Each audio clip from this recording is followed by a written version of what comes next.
Hi hello ನಮಸ್ಕಾರ, welcome back to my channel. ಆರೋಗ್ಯ ಸಲಹೆಗಳು. ಆಹಾರದ ನಿಯಮ ಪಾಲಿಸಿದರೆ ಆರೋಗ್ಯ ವೃದ್ಧಿಯಾಗುತ್ತದೆ. ವಿಪರೀತ ತಲೆನೋವೆ, ನಿತ್ಯ ತಲೆಗೆ ಸ್ನಾನ ಮಾಡಿರಿ.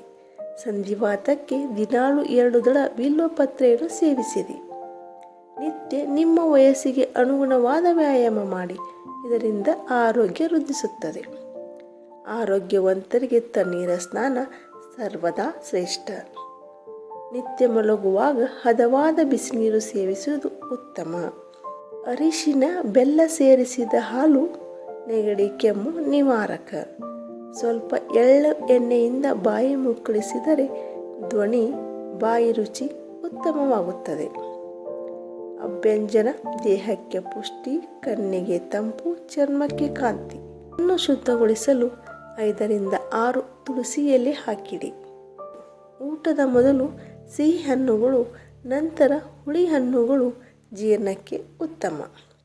ಸದಾ ತಂಗಳು ಆಹಾರ ಚರ್ಮ ರೋಗಕ್ಕೆ ಕಾರಣ. ಊಟ, ವ್ಯಾಯಾಮ, ಸ್ನಾನ ಹಾಗೂ ದುಡಿಮೆಯ ತಕ್ಷಣ ಮೂತ್ರ ಮಾಡುವುದು ಒಳ್ಳೆಯದು. ನೆಲ್ಲಿಕಾಯಿ ಸೇವಿಸಿದ 2 ಗಂಟೆ ಒಳಗೆ ಹಾಲು ಸೇವಿಸಬಾರದು. ಕಬ್ಬು ಪ್ರಕೃತಿ, ಬೆಲ್ಲ ಸಂಸ್ಕೃತಿ, ಸಕ್ಕರೆ ವಿಕೃತಿ.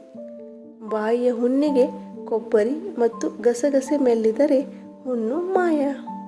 ಸೂರ್ಯೋದಯದ ಮೊದಲ ನಡೆಗೆ ರಕ್ತದೊತ್ತಡವನ್ನು ನಿಯಂತ್ರಿಸುತ್ತದೆ.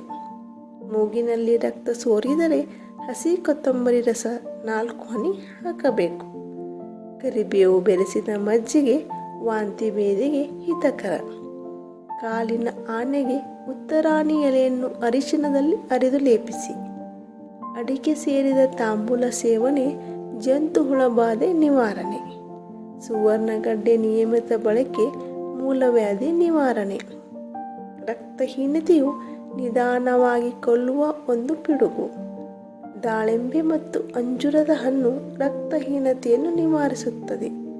ರಕ್ತ ಶುದ್ಧಿಗೆ ಕಿತ್ತಳೆ ಹಣ್ಣು ತುಂಬ ಪ್ರಯೋಜನಕಾರಿ. ಸ್ನೇಹಿತರೆ, ಈ ಮಾಹಿತಿ ನಿಮಗೆ ಇಷ್ಟವಾದಲ್ಲಿ ಲೈಕ್, ಶೇರ್, ಕಮೆಂಟ್ ಮಾಡಿ ಮತ್ತು ನಮ್ಮ ಚಾನಲ್ಗೆ ಸಬ್ಸ್ಕ್ರೈಬ್ ಮಾಡುವುದನ್ನು ಮರೆಯಬೇಡಿ. ಇನ್ನೊಂದು ಉಪಯುಕ್ತ ಮಾಹಿತಿಯೊಂದಿಗೆ ಮತ್ತೆ ಭೇಟಿಯಾಗೋಣ. ಧನ್ಯವಾದಗಳು.